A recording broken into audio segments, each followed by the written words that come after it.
இயேசுவில் இடைவிடா சகாய தாயின் அன்பு பக்தர்களே, எல்லாம் சுகமா இருக்கீங்களா? எல்லாம் நல்லா இருக்கீங்களா? பிரியமானவர்களே, இன்றைய நாளில் ஆண்டவர் நம்முடைய குடும்பங்களை எப்படி பராமரிக்கின்றார், கடவுள் நம்முடைய குடும்பங்களை எப்படி பாதுகாக்கின்றார் என்பதை பற்றி சிந்திக்க இருக்கின்றோம். ஆண்டவருடைய பராமரிப்பும் பாதுகாப்பும் நமக்கு நிறைவாக கிடைக்க வேண்டும். எனவே அன்னையின் வழியாக ஜெபிப்போம். நீங்கள் எப்பொழுதும் கூறுவதை போல, சகாய தாயே எங்கள் குடும்பங்களை பாதுகாத்தருளும் என்று சொல்லவும். சகாய தாயே எங்கள் குடும்பங்களை பாதுகாத்தருளும். ஏன்னாக்கா மாதா அம்மா திருக்குடும்பத்தை தான் கடவுள் முதல்ல பாதுகாத்தார். எல்லா வருஷமும் நாம் கிறிஸ்மஸ் கொண்டாடுறோம். கிறிஸ்மஸ் கொண்டாடும் பொழுது நாம் என்ன பண்ணுறோம்? எடுத்த உடனே ஒரு தயாரிப்பு செய்கிறோம். வீட்டில் குடில் வைக்கிறோம், சுத்தம் பண்ணுறோம். அதை தாண்டி துணியெல்லாம் வாங்குறோமே இல்லையா? மெதுவாக தலையை ஆட்டுறீங்க. எல்லாரும் கண்டிப்பாக வாங்கியிருப்பீங்க இல்லையா? எல்லாரும் வாங்கியிருப்போம். சிலர் ஒன்று வாங்குவாங்க, சிலர் ரெண்டு வாங்குவாங்க, சிலர் ஆஃபர் பொறுத்து நிறைய வாங்கிட்டே இருப்பாங்க இல்லைங்களா? நாம் கிறிஸ்து பிறப்பு பெருவிழாவுக்காக தயாரிக்கின்றோம். அதுக்கப்புறம் கிறிஸ்து பிறப்பு பெருவிழா வருது. எப்பயும் போல் நைட் பூசைக்கு வரோம். பூசை முடிஞ்சோடனே காஃபி கேக்கு சாப்பிட்டு போயிடுறோம் இல்லைங்களா?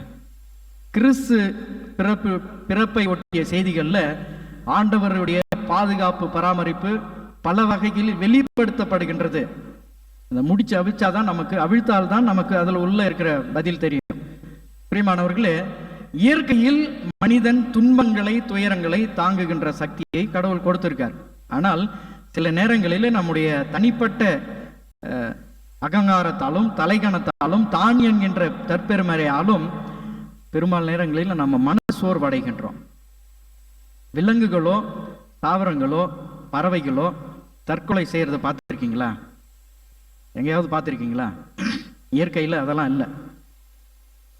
இயற்கையில் விலங்குகள் தாவரங்கள் பறவைகள்லாம் தற்கொலை செய்யாது. மனிதன் மாத்திரம்தான் தற்கொலை செய்து கொள்கின்றான்.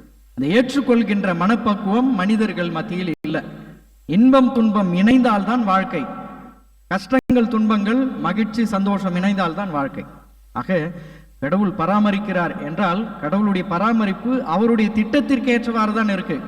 நம்முடைய சிந்தனைக்கு ஏற்றவாறு நாம் ஆசைப்பட்டவாறு வாழ்ந்தாக்க கடவுளுடைய பராமரிப்பு நமக்கு கிடைக்காது. பிரியமானவர்களே, நமக்கு ஆண்டவர் கடவுள் பராமரிப்பை கொடுக்கின்றார். இந்த பராமரிப்பு எப்படி கிடைக்கின்றது என்பதை லூக்கா எழுதின செய்தி அதிகாரம் 2 இறைவசனம் 7. அவர் தாம் தலைமகனை பெற்றெடுத்தார், விடுதியில் அவர்களுக்கு இடம் கிடைக்கவில்லை. விடுதியில் அவங்களுக்கு இடம் கிடைக்கவில்லை. கடவுள் தேர்ந்தெடுத்த திருக்குடும்பத்தில் எப்படி கஷ்டங்கள் எல்லாம் இருக்கு, எவ்வளவு துன்பங்கள் எல்லாம் இருக்கு.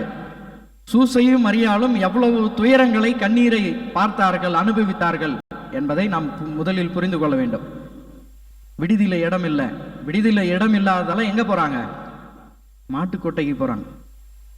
மாட்டுக்கொட்டை அப்படின்னாக்கா நம்ம கோயில்ல குடில் செய்யறோம். குடில் எப்படி இருக்கு? சூப்பரா இருக்கும். ரியல் மாட்டுக்கொட்டைக்கும் நம்ம கோயில்ல செய்யற குடிலுக்கும் பல வித்தியாசம் இருக்குமா இல்லையா? ஒரிஜினல் மாட்டு கொட்டாயில நம்ம போய் நிற்கவே முடியாது. எல்லா பிரச்சனையும் இருக்கும்.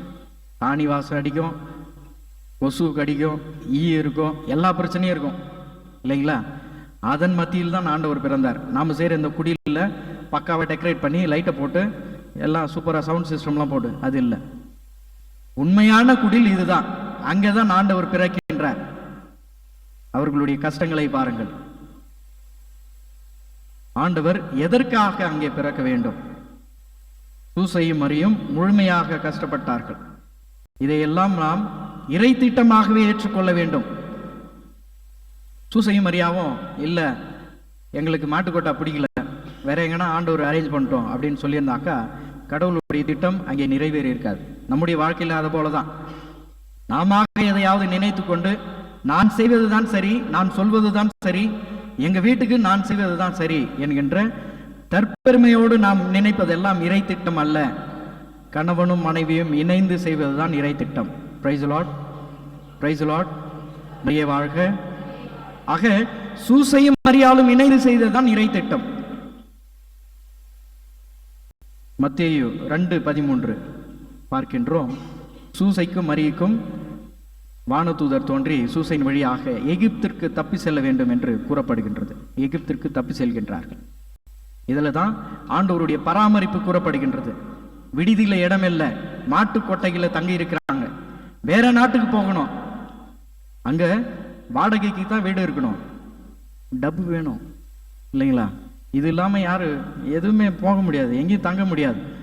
ஆக ஆண்டவர் இதை முன்குறித்து பார்க்கின்றார். எகிப்திற்கு தப்பி செல்லும் பொழுது அவர்களுக்கு எல்லா பொருளாதாரத்தையும் எப்படி செய்யறார் அப்படின்னாக்கா,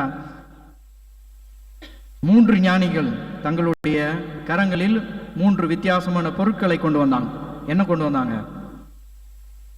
ஆமா, தங்கம், சாம்பிராணி, வெள்ளை போலம், இந்த 3ஐயும் கொண்டு வந்தாங்க. இந்த 3ம் என்ன ஆச்சு? கொண்டு வந்தாங்க. மாட்டு கொட்டகையில் அரசர்களுடைய துணியோடு இருந்தாலும் அதையெல்லாம் பாலநேசுகிட்ட காணிக்கையா கொடுத்துட்டு நெடுஞ்சான் கிடையா விழுறாங்க. அவங்களுடைய துணி எப்படியா இருக்கும்? ஃபுல்லா அழுக்காயிருக்கும். இருந்தாலும் அவர்தான் உண்மையான அரசர் என்று நெடுஞ்சான் கிடையாய் விழுகிறார்கள். Price Lord. கடவுளுக்கு முன்பாக சரணடைகிறார்கள். Price Lord. அரசர்களாக இருந்தாலும் ஆண்டவர் ஒருவரே அரசர் என்று ஏற்றுக்கொள்கிறார்கள். Price Lord. அப்போ அவங்க 3 பேரும் 3 பொருள் கொண்டு வந்தாங்க இல்லையா? அந்த 3 பொருள் என்னாச்சு? எங்க போச்சு? காக்கா தூக்கிட்டு போயிடுச்சு. ஃபாதர், காக்கா எப்படியா தூக்கிட்டு போவோம்? பொன்னும் வெள்ளை போலமும் சாம்பிராணியும் அரசருக்குரிய தகுதியை வெளிப்படுத்துகின்றது. எகிப்துக்கு தப்பி ஓடுகிறார்கள் இல்லைங்களா?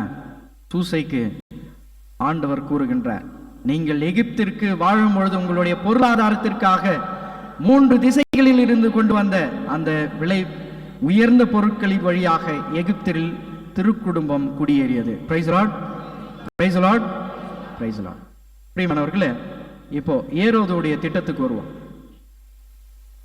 விண்மீன் எழக் கண்டோம். விண்மீன் நேரம் எங்க போயிருக்கணும்? எங்க போயிருக்கணும்? முதல்ல விண்மீன் எங்க போச்சு?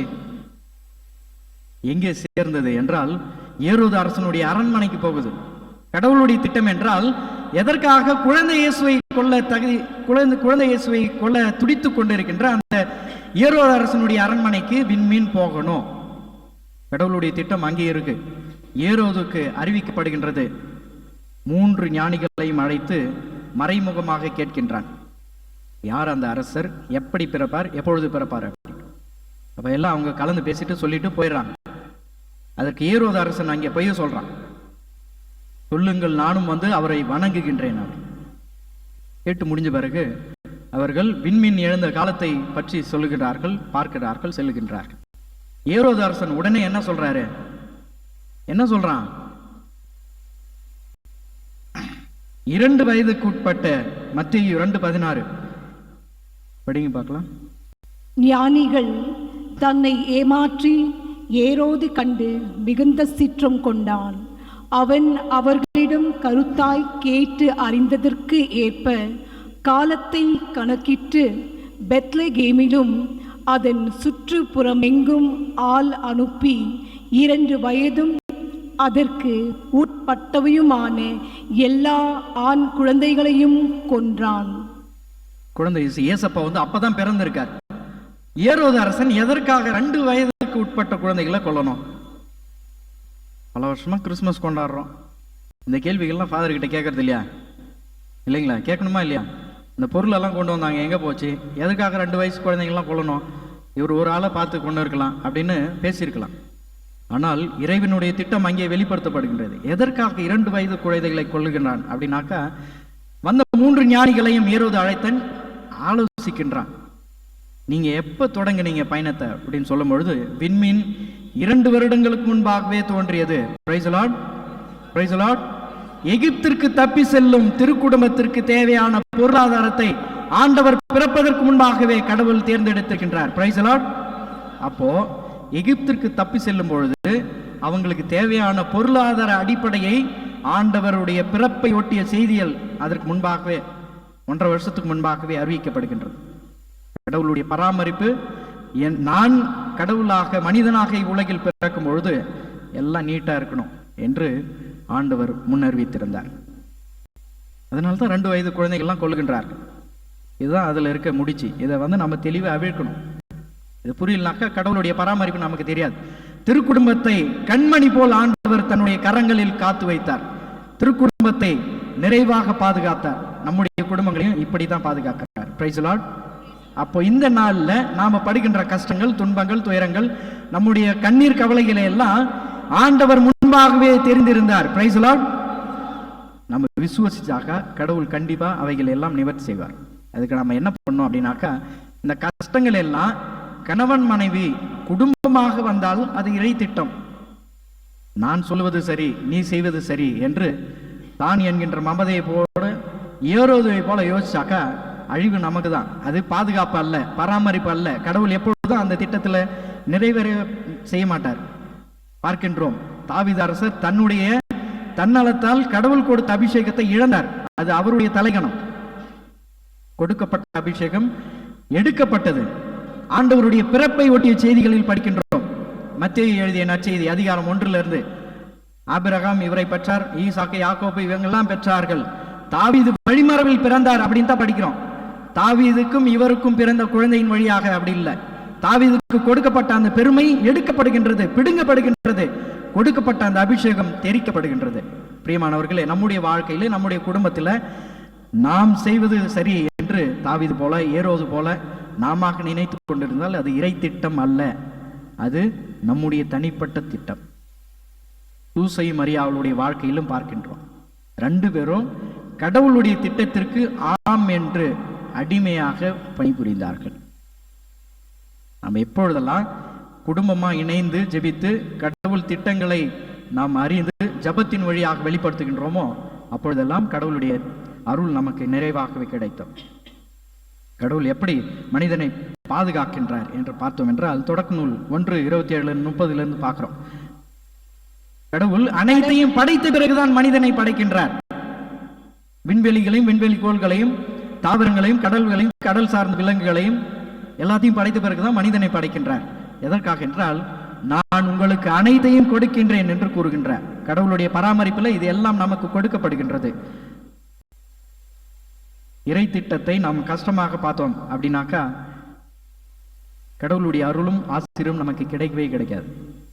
மாதாமாவுக்கு கடவுள் கொடுத்த மிகப்பெரிய ஆசிர், உலகத்தில் யாருக்குமே கிடைக்காத ஆசிர் திருவிவிலியத்தில் பேசப்படுகின்றது. என்ன சொல்றாங்க? திருவிவிலியம் முழுவதும் பார்க்கின்றோம். வானதூதர் அங்க போனாரு, இங்க போனாரு, அவரை பார்த்தாரு, இவரை பேசினாரு, எல்லாம் பார்க்கிறோம். ஒரு மனிதன் மீண்டுமாக வானதூதர்கிட்ட முதல் மரியாக பேசியது மாதா. Price the Lord. மரியா வாழ்க. ஜக்கரியாவுடைய கனவுல தோன்றுகின்றார், யோசப்பினுடைய கனவில் தோன்றுகின்றார், பழைய ஏற்பாட்டில் பார்க்கிறோம், இறைவாக்கினர் மத்தியில் தோன்றுகின்றார். எல்லா செய்தியை கேட்கிறாங்க, கேட்டுட்டு இறை திட்டத்தை செய்கிறார்கள். மாதாம்மா மட்டும்தான் மீண்டுமாக வானதூதர்கிட்ட பேசுறார். நேரடியாக கடவுளுக்கும் கீழே இருக்கின்ற மனிதருக்கும் மேலே இருக்கின்ற கடவுளால் படைக்கப்பட்ட வானதூதர்கிட்ட பேசுறார். இது மாதாம்மாக்கு மட்டும்தான் கிடைத்தது. 2வது, சூசைக்கு கிடைத்த மிகப்பெரிய பாக்கியம் என்ன அப்படின்னாக்கா, ஒரு சாதாரண மனிதனை கடவுள் மனிதனாக பிறந்து அப்பா என்று அழைத்தது சூசை மட்டும்தான். Price the Lord. Praise the Lord. Maria வாழ்க. பிரியமானவர்கள், இன்றைய நாளில் நம்முடைய குடும்பங்களில் இறைவனுடைய திட்டம் நிறைவேற வேண்டும். மாதாமா மாறி நாமும் நிறைவாக ஆசீர்வதிக்கப்பட வேண்டும். சூசையை போல நாம் நிறைவாக ஆசீர்வதிக்கப்பட வேண்டும். நம்முடைய குடும்பங்கள் பராமரிக்கப்பட வேண்டும். நம்ம என்ன செய்யணும், என்ன செய்யக்கூடாது? முதலாவது, மத்தேயு 6:27, கடவுள் உங்களை தாவரங்களுக்கும் மேலாக, விலங்குகளுக்கும் மேலாக படைத்திருக்கின்றார். தாவரங்களுக்கும் விலங்குகளுக்கும் தேவையான உணவை தருகின்ற கடவுள் உங்களுக்கு தரமாட்டாரா? அப்போ கவலை கொள்வதால், அது படிங்கம்மா, நம்ம கவலைப்படுறதால, கஷ்டப்படுறதால, கண்ணீரை சிந்தறதால நம்முடைய உயரத்துல 1 சென்டிமீட்டர் சேர்த்துக்க முடியுமா? முடியாது, முடியவே முடியாது. அனைத்தும் கடவுளால். யோபு சொல்லுவதை போல அனைத்தும் அவரை கொடுத்தார், அவரை எடுத்துக்கொண்டார். கடவுள் அவரின்றி அணுவும் அசையாது. 2வது, விடுதலை பயண நூல் 14:13. விடுதலை பயண நூல்ல கடவுள் நம்மையும் நம்முடைய குடும்பங்களையும் எப்படி பாதுகாக்கின்றார் என்பதை பற்றி படிப்போம். கடவுளுடைய பராமரிப்பும் பாதுகாப்பும். மோசே மக்களை நோக்கி, அஞ்சாதீர்கள், நிலை குலையாதீர்கள். இன்று ஆண்டவர் தாமே உங்களுக்காக ஆற்றும் விடுதலை செயலை பாருங்கள். கடவுள் நமக்கு சொல்றாரு, 3 விஷயங்களை சொல்கின்றார் மோயிசன் வழியாக. அஞ்சாதிருங்கள், கலங்காதிருங்கள், நான் உங்களோடு பயணிக்கின்றேன். அப்படியெல்லாம் சொல்லுங்க பாருங்க. அஞ்சாதிருங்கள் சொல்லுங்க, அஞ்சாதிருங்கள், கலங்காதிருங்கள், நான் உங்களோடு பயணிக்கின்றேன். மோயிசனுக்கு கொடுத்த அதே வாக்குறுதியை ஆண்டவர் நமக்கு இன்னைக்கு கொடுக்கிறார். நம்ம அஞ்ச தேவையில்லை, கலங்க தேவையில்லை. அவர் நம்மோடு பயணிக்கின்றார், நம்முடைய குடும்பங்களை பாதுகாக்கின்றார். எங்கள் குடும்பங்களை பாதுகாத்தரலும் சகாய தாயே, சகாய தாயே. இணை சட்டம் 20:4 படிங்க. இணை சட்டம் 20:4.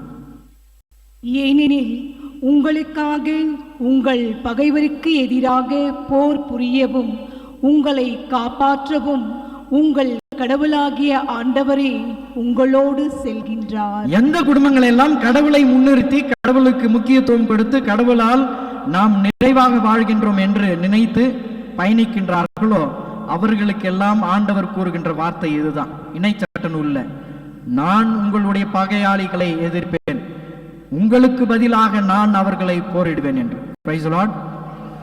பிரியமானவர்களே, நம்முடைய குடும்பத்துல கஷ்டம் வந்துச்சுனாக்கா கடவுள்கிட்ட ஒப்பு கொடுத்துடணும்.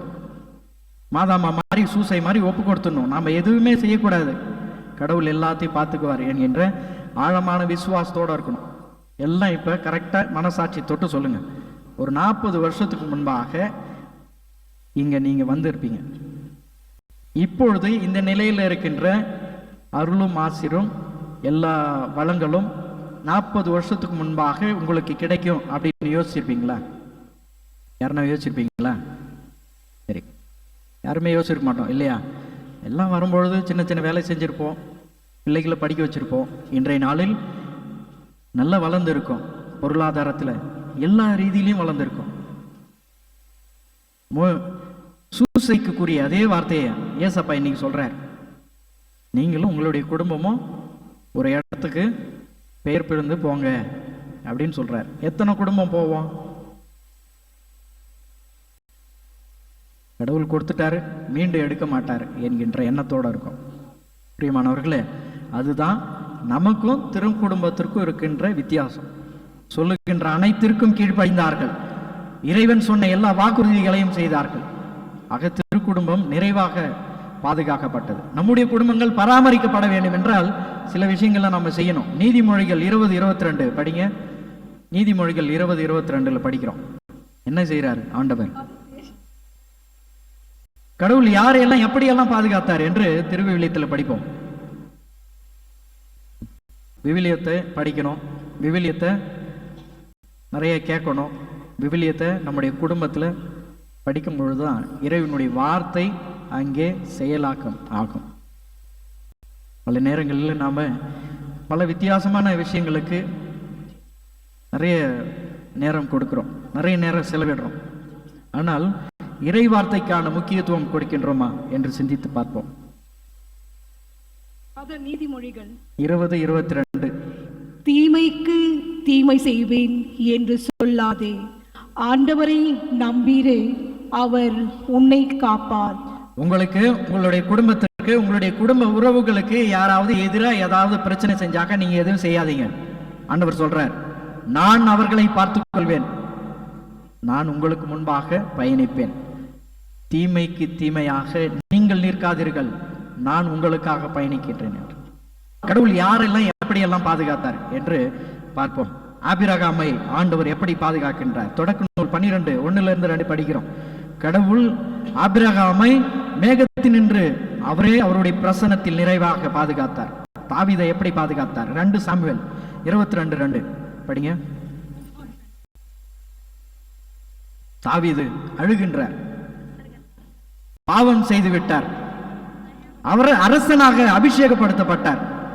ஒரு அரசருக்குரிய தகுதி இல்லை என்றாலும் ஆண்டவர் அவரை அழைத்து அவரை அபிஷேகம் செய்து ஒரு நாட்டை கொடுத்து அவரை ஒரு அரசராக மாற்றுகின்றார். இருந்தாலும் தாவீது தன்னுடைய அகங்காரத்தாலும் தன்னுடைய தற்பெருமையாலும் தான் என்கின்ற மமதையாலும் கடவுள் கொடுத்த அபிஷேகத்தை இழங்குகின்றார். இறந்த அவர் ஆண்டவர்கிட்ட கடவுளே என்னை பாதுகாத்தருளும், என்னை பராமரித்தருளும் அப்படின்னு கேட்கும் பொழுதுதான் கடவுள் சொல்றார், நானே உனக்கு பாதுகாப்பாய் இருப்பேன். Price the Lord. எவ்வளவு பிரச்சனைகள் பாவங்கள் நாம செய்திருந்தாலும் கடவுளுடைய பராமரிப்பு நமக்கு நிறைவாக கிடைக்கும் எப்பொழுது நாம் விசுவாசிக்கின்றோமோ அப்பொழுது. Price the Lord. Praise the Lord.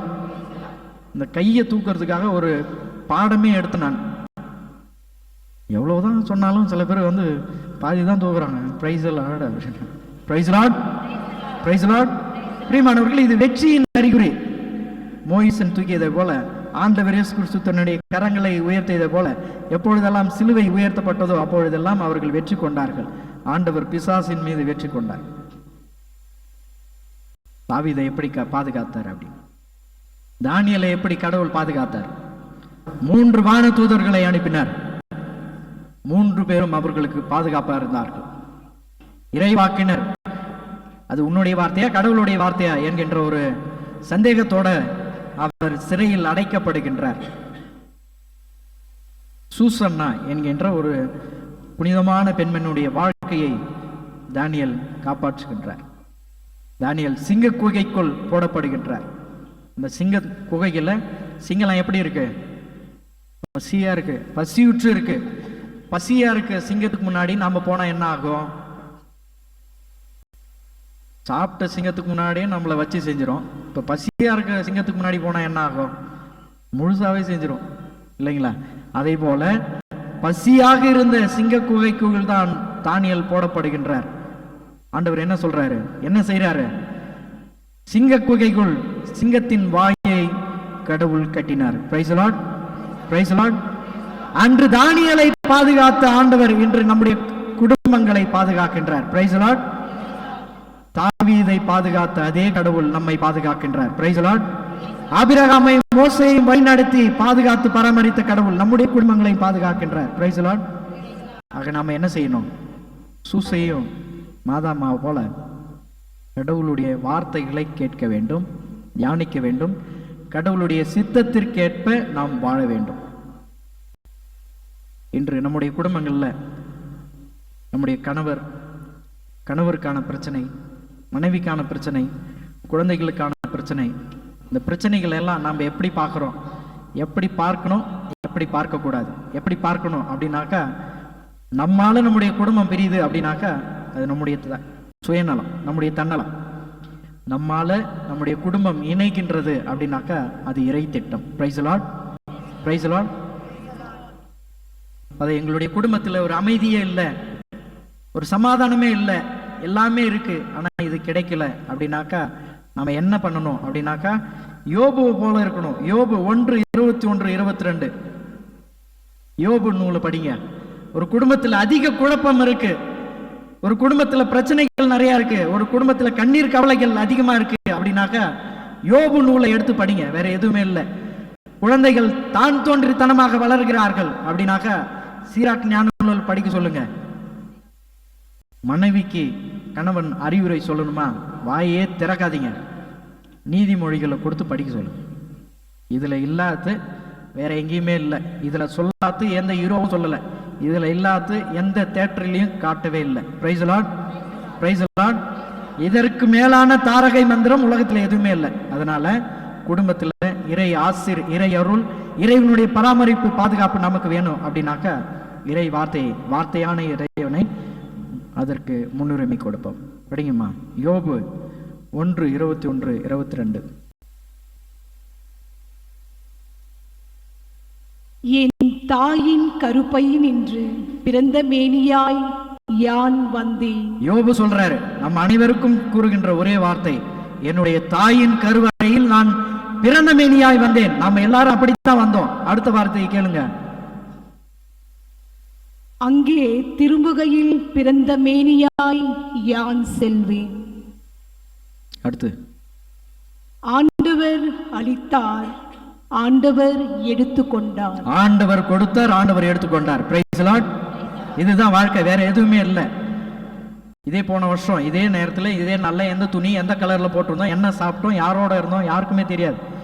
எல்லாம் அவரால் நடக்கின்றது, அவருடைய பராமரிப்பினால் நடக்கின்றது. அவரின்றி அணுவும் அசையாது. Price the Lord, praise the Lord. அந்த நம்பிக்கை இருந்தால் போதும், அந்த விசுவாசம் இருந்தால் போதும். கடவுள் பார்த்து கொண்டே இருக்கின்றார், நம்மை பராமரிக்கின்றார் என்று அந்த விசுவாசம் இருந்தாலே போதும்.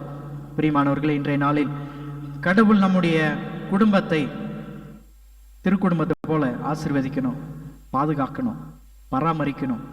கடவுளுடைய பராமரிப்பு நமக்கு நிறைவாக கிடைக்க வேண்டும் என்றால் திருமறை நூல் போற்றப்படுகின்ற தம்பதியரை போல இருக்கணும். ஆபிரகாம் சாராளை போல, தோபித்துவை போல, யோபுவை போல, தாவீதை போல, சூசை மரியை போல நாமும் வாழ வேண்டும். அப்போ நம்முடைய குடும்பத்தில் கஷ்டங்கள் நிறையா இருக்கலாம், இருந்தாலும் அதைகள் எல்லாம் கடவுள் உடைத்தெறிவார். மலை போல துன்பங்கள் இருந்தாலும் அதை பனி போல உருக்கிடுவார்.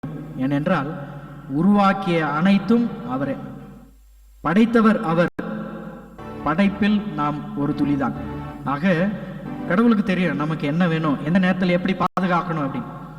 திருக்குடும்பத்தில் என்ன தேவை, எப்பொழுது தேவை, அதை எப்படி வெளிப்படுத்த விட வேண்டும் என்று ஆண்டவர் முன்றே தெரிந்திருந்தார். ஆண்டவருடைய பிறப்பதற்கு முன்பாகவே 2 வருடங்களுக்கு முன்பாகவே எல்லாவற்றையும் ஆண்டவர் தெரிந்திருந்தார். நம்முடைய குடும்பங்களுக்கும் இப்பொழுது வருகின்ற காலங்களிலும் இருக்கின்ற பிரச்சனைகள், துன்பங்கள், துயரங்கள், பழிசொல், இழிசொல், இதையெல்லாம் ஆண்டவர் தெரிந்திருக்கார். இதையெல்லாம் துடைத்து விடுவார். நாம் திருக்குடும்பத்தை போல முழுமையாக விசுவசிக்க வேண்டும், முழுமையாக நம்ப வேண்டும். நம்முடைய நம்பிக்கை மாதாமா போல இருக்கும், நம்முடைய நம்பிக்கை சூசை போல இருக்கும்.